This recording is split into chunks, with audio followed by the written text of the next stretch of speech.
Hello friends, welcome to your own channel daily stock. तो दोस्तों, यहाँ पर स्पाइसजेट की एक न्यूज़ के बारे में मैं आपको इस वीडियो में बताने वाला हूँ, तो आप इस वीडियो को एंड तक जरूर देखिएगा। और दोस्तों, अगर आपको रोज इसी तरीके की अपडेट चाहिए तो आप प्लीज़ हमारे चैनल को जरूर सब्सक्राइब कर दीजिएगा, क्योंकि आपको रोज ये सारी अपडेट हमारे चैनल के ऊपर मिलने वाली है। तो चलिए शुरू करते हैं। देखिए, न्यूज़ ये है कि स्पाइसजेट ने एमओयू साइन किया है, मतलब मेमोरेंडम ऑफ अंडरस्टैंडिंग साइन किया है, वो भी एक न्यूयॉर्क बेस्ड कंपनी जिसका नाम है एवेन्यू कैपिटल ग्रुप। और किसके लिए, मतलब क्या करेंगे वो, मतलब financing, acquisition and sale and lease back of 50 new plane to be ordered by company.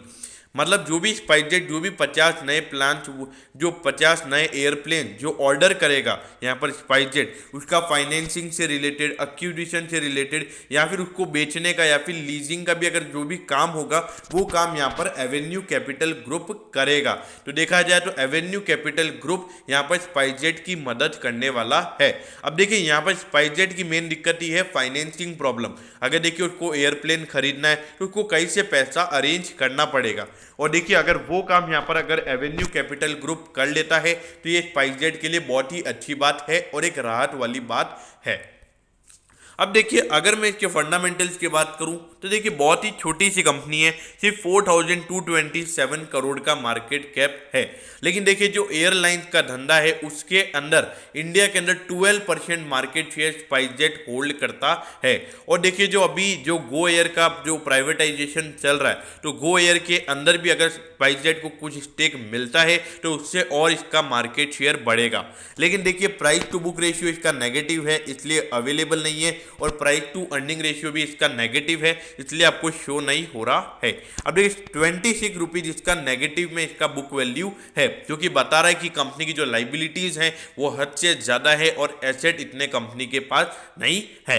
लेकिन देखिए, मैं हमेशा जब भी कोई स्पाइसजेट का वीडियो बनाता हूं तो मैं यही बोलता हूं कि इसकी लाइबिलिटीज आपको हमेशा ज्यादा दिखेंगी। अब मैं ऐसा क्यों बोल रहा हूं, क्योंकि देखिए, अभी यहाँ पर अगर आप देखोगे तो लगातार यहाँ पे अभी कंपनी लॉस में आ गई, यहाँ पर भी कंपनी लॉस में आ गई, जबकि आपको रेवेन्यू बढ़ता हुआ नजर आ रहा है। और लगभग अगर आप देखोगे तो 15 से 20% का रेवेन्यू ग्रोथ है, लेकिन फिर भी कंपनी प्रॉफिट में क्यों नहीं है। कंपनी के जो इंटरेस्ट कॉस्ट है, कंपनी की जो लाइबिलिटीज, मतलब जो कंपनी ने उधारी ले रखी है उसके ऊपर कंपनी को इतना इंटरेस्ट पेमेंट करना होता है, और उसके अलावा कंपनी के एक्सपेंडिचर, मतलब जो कंपनी के खर्चे।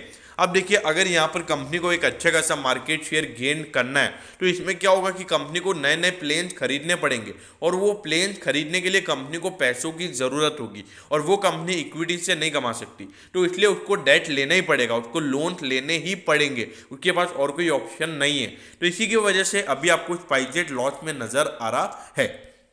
अब देखिए, 69.05 पे ये शेयर अभी आपको ट्रेड होता हुआ नजर आ रहा है। अब देखिए, जिन लोगों ने भी यहाँ पर स्पाइसजेट में इन्वेस्ट किया हुआ है, देखिए मेरे ख्याल से कम आपका यहाँ पे 5 साल का स्पाइसजेट को होल्ड करने का कैपेसिटी होना चाहिए, क्योंकि देखिए मेरे ख्याल से 3 से 4 साल तो इसको जो इसका डेट है वो क्लियर करने में लगेगा। मतलब पूरा क्लियर नहीं होगा, मतलब थोड़ा थोड़ा क्लियर होगा। और उससे क्या होगा, मतलब अभी जो कंपनी लगातार एयरप्लेन्स ले रही है तो उसकी वजह से कंपनी का जो डेट है, जो कॉस्ट ऑफ कैपिटल है, वो ज्यादा हो रहा है। लेकिन अभी आने वाले समय में जब कंपनी एयरप्लेन खरीदना बंद कर देगी, एक बार एक ऐसे मोमेंटम पे आ जाएगी कि वहां पर उसको और प्लेन खरीदने की जरूरत नहीं रहेगी, तो वहीं से इसका ग्रोथ चालू होगा। तो इसलिए मेरे ख्याल से यहाँ पर जो भी स्पाइसजेट में इन्वेस्ट, मतलब जिन्होंने इन्वेस्ट किया हुआ है, तो यहाँ से कम 2025 तक आप में इसमें होल्ड करने की कैपेसिटी होनी चाहिए, तभी मेरे ख्याल से आपको इसमें एक अच्छे रिटर्न्स मिलेंगे।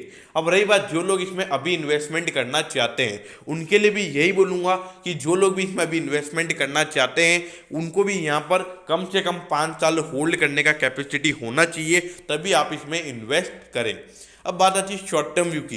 देखिए, शॉर्ट टर्म व्यू के लिए ये शेयर बिल्कुल भी मैं आपको प्रेफर नहीं करूंगा। अब मैं ऐसा क्यों बोल रहा हूँ, क्योंकि देखिए कभी भी कोई न्यूज आता है स्पाइसजेट का कि स्पाइसजेट इतने प्लेन खरीद रहा है, वो खरीद रहा है, तो उसके बाद से स्पाइसजेट एकदम से इसका प्राइस बढ़ जाता है, फिर वापस से प्रॉफिट बुकिंग नजर आ जाती है। तो उसमें क्या होता है कि जो रिटेल इन्वेस्टर्स होते हैं वो अधिकतर वो फंस जाते हैं। तो इसीलिए इसमें क्या होता है कि पूरा न्यू ड्राइवन ही आपको शॉर्ट टर्म में कभी एकदम बढ़ता हुआ नजर आएगा, कभी एकदम गिरता हुआ नजर आएगा। तो इसलिए मेरे ख्याल से कोई भी रिटेल इन्वेस्टर इसमें नहीं फंसना चाहिए, तो इसलिए मैं आपको शॉर्ट टर्म के लिए बिल्कुल भी प्रेफर नहीं करूंगा। तो दोस्तों अगर आपकी कोई भी क्वेरीज हैं तो आप कमेंट सेक्शन में कमेंट कर दीजिएगा, मैं ज़रूर आपके कमेंट पर रिप्लाई करूंगा। तो दोस्तों अगर आपको वीडियो अच्छा लगा हो तो वीडियो को लाइक कर दीजिएगा और रोज़ इसी तरीके की अपडेट्स पाने के लिए चैनल को सब्सक्राइब करना ना भूलें। Okay, thank you, have a nice day.